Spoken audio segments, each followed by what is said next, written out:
Íñigo Errejón, portavoz de Más País, muy buenos días. ¿Qué tal? Muy buenos días. Ayer no sé si estaría en el concierto de Sabina hace rato viendo la entrevista del presidente del Gobierno. Le voy a preguntar por los segundos, si no le importa. Vale. ¿Qué valoración hace en general de la intervención de Pedro Sánchez? Bueno, yo creo que hubo medidas positivas, algunas que tendrían que haber llegado antes. La subida salarial, por ejemplo, para los trabajadores del sector público, que recuperen una parte del poder adquisitivo perdido en los años de la crisis, es positiva. Yo creo que tenía que haber llegado antes, pero creo que es positiva y que además puede tener un efecto estímulo en la economía. Me parece bien la propuesta de declaración de emergencia climática. Espero que se concrete en políticas un poco más aterrizadas, un poco más tangibles que la COP25, que creo que convendremos entre todos que fue un gran sarao con escasas consecuencias prácticas. Y luego, creo que en general habría que dejar de dedicarle tantísimo tiempo, digamos, a la oposición, a cada cosa que se le ocurre a la oposición, en concreto al sector más ultra de la oposición, y dedicarle más tiempo, digamos, a una agenda exclusivamente en positivo, para no perder demasiado tiempo con las últimas ocurrencias que nos pongan a discutir si había que salir de las cavernas o no. Ahora le pregunto por esas cuestiones, porque de alguna forma forman parte del paisaje del relato. Pero antes, la entrevista empezaba con una serie de declaraciones previas a las elecciones de Pedro Sánchez, que fueron contradictorias con algunas de las actuaciones que tuvo prácticamente 24 horas después de las elecciones. ¿Le convencieron las explicaciones al respecto del presidente? Bueno, digamos que me convence la práctica. Las explicaciones no sé si mucho, pero en el fondo me dan más igual. O sea, la buena noticia es que hay un gobierno progresista, de coalición, que trabaja y que tiene que trabajar, que tiene un mandato para trabajar fundamentalmente para reconstruir la igualdad de oportunidades entre los españoles. Y eso es bueno que haya llegado. Ha llegado por necesidad, ha llegado por convicción, ha llegado por la gravedad. A mí eso en realidad ahora puestos me importa menos. Yo creo que tenía que haber llegado antes y que si hubiera llegado antes, pero no digo antes, un año antes, tenía que haber llegado en el 2016. Nos habríamos ahorrado muchísimas cosas malas que han pasado en este país, pero ha llegado. Y una vez que ha llegado, lo que toca es remar para que sea valiente y para que concrete las esperanzas de mucha gente en más justicia social, en más justicia climática y en un país donde la gente viva más libre, sabiendo cómo empieza el mes y cómo lo va a acabar. Una de las cuestiones, Cataluña, que formó parte de la primera parte de la entrevista, la reunión con Torra en la primera semana de febrero, que hoy titulan prácticamente todos los periódicos por ahí, unas declaraciones de hace unos instantes de Gabriel Rufián de RCN en la SER, decía que irán a esa mesa de diálogo con dos propuestas, amnistía y autodeterminación. Si es así, un poquito parece que haya posibilidad de acordar o de avanzar. Bueno, es normal que Esquerra vaya con esas posiciones a la mesa de negociación porque es las posiciones con las que se presentó a las elecciones y por las que le votaron. Y por tanto son sus posiciones, no podría ir con otras a la mesa de negociación. Otra cosa es que uno va a la mesa de negociación, uno sabe cómo entra y no cómo sale. Y hay que ir a las mesas, yo creo, con voluntad de todos, de dejarse convencer. Porque si todo el mundo va con cosas de máximos, pues luego yo entiendo que Esquerra, de hecho Esquerra tiene cientos de miles de votos de catalanes que apoyan que vaya con esas posiciones. Yo creo que esa mesa va a ser larga, porque el problema es que la solución al conflicto político en Cataluña no era la condición para que hubiera investidura. Es la condición para que tengamos política normalizada en España, política democrática normal en España para las próximas décadas. Y por tanto, como no es un problema de una investidura, sino que es una cuestión que nos va a ocupar, yo creo que muchos años, creo que hay que dejar que se trabaje lentamente. No va a salir nada en la próxima semana. Creo que lo más que podemos aspirar es que las próximas semanas lo que salga es una cierta normalización. El presidente del gobierno y el presidente de una comunidad autónoma se llaman, se ven, hablan, constatan que no están de acuerdo, pero que se van a seguir llamando. En una mesa de negociación se ponen todas las posiciones encima de la mesa y aunque esté lejos se pactan los desacuerdos. Creo que tenemos que ir encauzando y aspirar a que esto es una cuestión que se va a resolver, en mi opinión, con mirada larga. Mirada larga, una mesa de diálogo larga. La legislatura va a ser larga. ¿Cómo ve este inicio? Porque ha arrancado con fuego cruzado directamente desde la oposición. ¿Se va a aguantar con una minoría tan exigua, con este ruido que estamos teniendo ya solo en una semana? Pues no va a depender tanto, en mi opinión. Yo creo que hay una parte de la oposición, no sé si toda, pero hay una parte de la oposición, de los sectores más reaccionarios, que tiene en España una concepción patrimonialista del poder, por la cual el poder o le pertenece o no es legítimo. Y yo creo que a la oposición se le tiene que decir que tiene todo el derecho a hacer oposición, no todo el derecho, tiene el deber. Necesitamos que haya una buena oposición, pero una oposición que no cuestione sistemáticamente la regla de juego cada vez que no gana. Ahora bien, ¿va a ser larga? Yo creo que puede serlo si el presidente del gobierno y el gobierno de coalición demuestra que tiene la amplitud y la generosidad como para hacerse cargo pues, de un parlamento en el que salió la investidura por 2 votos. Y eso la hace perfectamente legítima, pero hombre, hace que va a haber que tener mucha mano izquierda y va a haber que tener, en mi opinión, audacia. ¿Por qué? Porque si hay enfrente una oposición que está cuestionando sistemáticamente si el gobierno es legítimo, el gobierno no puede estar sistemáticamente a la defensiva contra la última ocurrencia de Vox, por ejemplo. Tiene que demostrar en el día a día que es útil a la posibilidad de que los españoles vivan mejor. Y eso se hace ocupando menos tiempo en la contestación a la última ocurrencia de algunos de los sectores de la oposición y más con una agenda proactiva que, en nuestra opinión, tiene que pasar por la igualdad entre mujeres y hombres, por el reequilibrio de la balanza social y por enfrentar en serio el reto del cambio climático y de la amenaza que supone. Lo estamos viendo. En algún momento dejaremos de contar, yo no les digo a ustedes cómo hacen su trabajo, pero en algún momento acabará pasando que en los telediarios se dejará de contar las noticias del clima y las de política como si fueran separadas, porque el clima cada vez ocupa más tiempo y eso no es por una evolución natural, eso es por la quema de combustibles fósiles y la emisión de gases de efecto invernadero. En alguna ocasión, antes de las elecciones, Pedro Sánchez dijo que veía con simpatía alguna de sus propuestas. ¿Ha hablado con usted de sus propuestas o ha hablado con Pedro Sánchez últimamente? He hablado muy poco el día de la investidura y he hablado bastante, mucho más con el Grupo Parlamentario Socialista, con Rafael Simancas, con Adriana Lastra, que hablamos mucho, digamos, del trabajo parlamentario. ¿Y qué les cuenta? ¿Dónde pueden encajar ustedes ahí, en Más País? Bueno, de entrada fuimos imprescindibles para que saliera la investidura, y imprescindibles aquí no es un término retórico, es un término absolutamente matemático, y nosotros hemos manifestado que tenemos toda la voluntad de contribuir, no a un gobierno de gestos. Para que este gobierno sea progresista no basta el indicador de que este gobierno avance, no es lo mucho que se solivianten algunos, porque claro, como algunos en realidad están mentalmente ubicados hace 3 siglos, cada cosa normal les va a soliviantar, pero el termómetro de que el gobierno avanza no puede ser que le moleste algo a Vox o a un Pablo Casado que ahora está caminando en dirección a Vox, sino que tiene que ser el tipo de medidas decididas que tome. Por ejemplo, parece que hoy se decreta el estado de emergencia climática y que se va a empezar a mandar al Congreso la ley de cambio climático. Esa ley no puede fijarse como retos o como objetivos cosas a 20 años vista, porque eso es guardar algo en el cajón de no, hay que emprender para esta década hasta el 2030 la reducción a la mitad de la emisión de gases de efecto invernadero o, por ejemplo, que todos los edificios públicos se alimenten con energía 100% renovable. Son cosas que se podrían hacer y que generarían empleo. No puede ser un gobierno de gestos, tiene que ser un gobierno de avances valientes, porque del otro lado, yo me temo que por cómo hemos comenzado la legislatura, las críticas y los ataques van a ser igual de duros por los gestos que por los avances. Pues si van a ser igual de duros, mejor avanzamos. Veíamos en la investidura un saludo de usted con Pablo Iglesias. Sí. Eso sí que hacía tiempo que no se producía ni se veía. ¿Pueden cambiar las relaciones? ¿Van a seguir ustedes solos? ¿Se arrepiente de haberse ido de Podemos ir con la plataforma de Manuela Carmena y luego formar Más País? Son muchas preguntas. Pero todas en una, como el catecismo. Ya.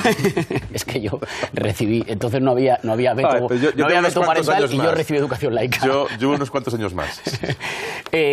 Nosotros estamos en el Congreso representando a más de 600.000 españoles y por tanto nos debemos a ellos y estamos muy orgullosos de debernos. Hemos irrumpido en el Congreso y vamos a hacer un muy buen trabajo allí. En la relación con las fuerzas que forman gobierno, pues sí, mire usted que por encima de las diferencias de estos años y de las diferencias ideológicas hay algo más importante que nosotros mismos. A mí me pareció buena noticia que se formara gobierno. Yo he sido muy crítico porque creo que se tenía que haber formado hace tiempo, pero bien está lo que bien acaba, se ha formado gobierno y yo quise dar la enhorabuena y agradecerlo. Y nosotros, en el acompañamiento y el empuje al gobierno que acaba de nacer, nos vamos a encontrar siempre. ¿Pero hay posibilidad de que vuelvan a Podemos, Más País, o va a seguir ya una ruta en solitario? Yo ahí siempre digo lo mismo. A nosotros somos la primera fuerza en la capital de España, en Madrid. Tenemos 20 diputados en la Asamblea de Madrid y representamos a 600.000 personas en el Congreso de los Diputados. Y le vamos a representar siendo muy fieles al mandato. Y ese mandato es de colaboración con otras fuerzas. Y claro que vamos a colaborar para justicia ecológica o para justicia social. Nos vamos a encontrar siempre, claro. Turno de preguntas para los miembros de la mesa. Antonio Pito Portillo. Sí, buenos días, señor Errejón. ¿Tenía razón Pablo Iglesias y usted no? Se llegaba al gobierno desde posiciones menos moderadas y más radicales. ¿Y tenía usted razón que una vez al llegar al gobierno hace falta jugar un rol más institucional porque de eso se trataba? Tiene que ser una de las dos. No, es complementario, ¿no? Yo creo que, en fin, estoy orgulloso de haber defendido siempre que la cooperación entre fuerzas progresistas lleva más lejos, digamos, que el cortoplacismo de los sprint para ganarle la mano al otro. Creo que eso nos ha permitido abrir un tiempo nuevo, un tiempo mejor. Creo que ya cada vez más gente lo entiende y creo que eso está produciendo buenas noticias. Es lo que siempre hemos defendido, es lo que siempre hemos intentado practicar así allí donde estamos y es lo que ahora vamos a, digamos, reforzar. Esa es la segunda parte, digo la primera. Tenía razón Pablo Iglesias, se llegaba así desde posiciones más, digamos, menos institucionales, se llegaba así al poder. Yo veo posiciones muy institucionales ahora. De hecho, ahora sí, por eso le digo que es complementaria la pregunta, ¿no? Por eso. O sea, yo veo que posiciones muy institucionales han hecho posible que haya un gobierno de coalición. Creo que habrá unas discusiones para historiadores y analistas sobre los últimos años. Y creo que hay otra discusión ahora, que es que cómo avanzamos ahora. Yo me alegro de que por fin se haya llegado a un acuerdo. Lamento que no se llegara hace 4 años. Lamento que no se llegara hace 6 meses. Creo que por el camino hemos perdido mucho. Mucho en tensión, en polarización en la vida política de España, en irrupción de más de 50 diputados de la ultraderecha. Creo que si hubiéramos llegado antes a este acuerdo, si se hubiera llegado antes, nos habríamos ahorrado mucho por el camino. Pero será por optimismo irredento, pero prefiero quedarme con la parte buena. Y la parte buena es olvidar el tiempo perdido y pensar en el tiempo que se puede ganar a partir de ahora. Sí, viene una entrevista hoy en El País con Puigdemont que dice lo siguiente: la mesa de diálogo no puede ignorar lo que represento. ¿Qué representa Puigdemont para Más País? ¿Qué peso político le dan en el problema catalán o qué obstáculo representa para el problema catalán? Bueno, no tanto para Más País como para cualquier demócrata español que sepa leer los resultados. Yo creo que Junts per Catalunya y lo que representa a Carles Puigdemont sigue siendo una pieza fundamental de la discusión política catalana.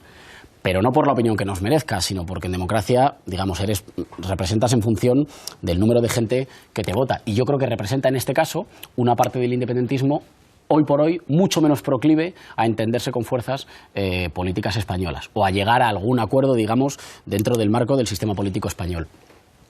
A mí me da, pero esa es mi opinión, que ese camino no es un camino que vaya a ayudar a la solución o a ir facilitando el entendimiento en la política catalana y entre la política catalana y el resto de la política española. Esa es mi opinión. Pero entiendo que hay que hacerse cargo porque representa a cientos de miles de catalanes, ya veremos en el futuro, pero representa a cientos de miles de catalanes y, por cierto, está sentado en el Parlamento Europeo en todo un proceso que ha puesto en evidencia que hay cuestiones políticas que se tienen que arreglar políticamente, porque si no, lo que sacas por la puerta te acaba entrando por la ventana. Ignacio. Señor Errejón, se ha escabullido usted de una pregunta que le ha hecho Xavi, y yo se la voy a afinar un poco. ¿Hay algún camino o posibilidad de convergencia de Más País con Unidas Podemos? Y añado, ¿y con el PSOE? Sí, con ambos ese camino es la colaboración con el gobierno, mientras que el gobierno sea valiente y avance en reconstruir derechos que la mayoría de los españoles ha perdido. Convergencia orgánica. No, convergencia orgánica. Nosotros representamos a 600.000 españoles que libremente han decidido que votan a Más País. Y yo, me parecen bien todos los análisis, pero tengo que defender no solo esos votos, sino además, digamos, la dignidad de la gente que libremente ha decidido que nos vota, que ha confiado en nosotros y que quiere que nosotros hagamos un trabajo útil, verde y de justicia social en el Congreso. Y nosotros nos debemos a toda esa gente. Ahora, para debernos bien, para hacer bien ese trabajo, para llevarlo bien a cabo, para ser fieles al mandato que hemos recibido, claro que hay un camino, y ese camino es la colaboración en el gobierno y la colaboración no para que el gobierno dure, porque se discute mucho si el gobierno va a durar 2, 3 o 4 años. Esa es una discusión que me interesa menos. Lo que me importa es cuánto va a reconstruir el gobierno la igualdad de oportunidades entre españoles, hayan nacido en el barrio que hayan nacido. Cuánto va a restablecer este gobierno los derechos sociales que han sido erosionados. Si avanza, ahí nos vamos a encontrar muchísimo. Estamos deseando hacerlo, pero para eso tiene que ser un gobierno, digamos, menos de gestos y mucho más de compromisos y de avances. Buenos días, señor Errejón. ¿Qué tal? Buenos días. Precisamente en esa línea de cuánto va a durar el Gobierno, ayer anunció el presidente que va a intentar aprobar los presupuestos antes del verano. ¿Será posible? Y una cuestión personal. ¿A usted le han ofrecido algún tipo de cargo en este nuevo Gobierno de coalición? Empiezo por la última. Nosotros desde el principio dijimos que las condiciones para recibir los votos de Más País y Compromís eran claramente acuerdos programáticos sobre hacia dónde iba nuestro país, y en ese sentido es lo que hemos planteado siempre en todas las mesas, siempre en todas las reuniones, y yo creo que todo el mundo ha entendido que ese es nuestro compromiso y que para entenderse con nosotros hay que hablar de cosas que tengan que ver con la vida de los españoles. ¿Será posible? Pero no ha recibido ninguna llamada concreta de eso. No. Se ha especulado muchísimo, se especuló mucho antes, después. Por eso. ¿Y alguno de sus cuadros? Que yo sepa, no. que yo sepa, no. Presupuestos. ¿Se sacarán los presupuestos antes del verano? Yo deseo que sea así. Pero los presupuestos en abstracto no son nada. Hay que ver qué presupuestos, ¿no? Y, por tanto, hay que sentarse ya pronto a hablar y a ver cómo se cuadran las cuentas con la gente dentro. no con la gente fuera. Si se quiere que España tenga más dinero para invertir en políticas de transición energética, que tenga más dinero para retener a buenos investigadores que se están marchando fuera, para hacer un cambio de modelo productivo que apueste por la economía digital aquí, para tener buenos servicios públicos, eso implica equilibrar la balanza y que quien más tiene contribuya más, porque si no las cuentas no van a salir.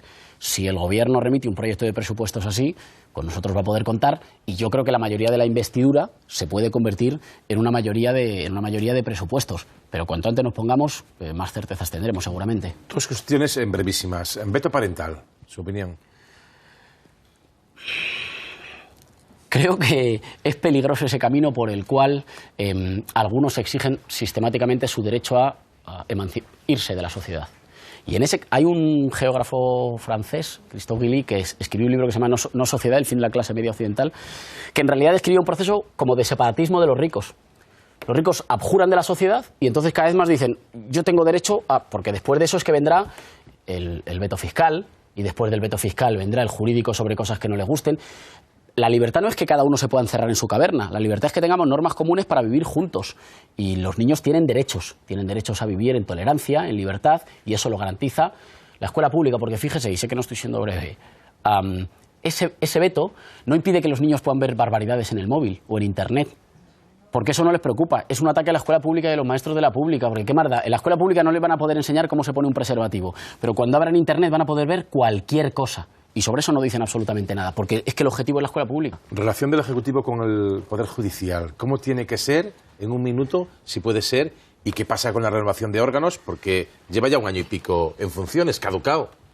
A estricto respeto a la separación de poderes por los dos lados. El Gobierno gobierna, el Parlamento legisla y los jueces aplican esas leyes. ¿Y qué tiene que pasar con el Consejo General del Poder Judicial? Que el Partido Popular lo tiene que dejar de retener. Es que cuando el PP lo retiene, no lo retiene en nombre de la independencia del Poder Judicial. Lo retiene haciendo valer una mayoría de hace muchos años que ya no existe y que quiere seguir conservando, aunque los españoles ya se la han negado. Lo está secuestrando. ¿A Bolivia va a ir a declarar? No. Soy representante, bueno, en fin. Por cierto, el gobierno boliviano acaba de cerrar 53 radios y televisiones y no lo he visto publicado en ningún sitio. Soy diputado español, yo declaro siempre donde me preguntan, pero aquello, ya lo dijo el presidente Zapatero, aquello es un disparate.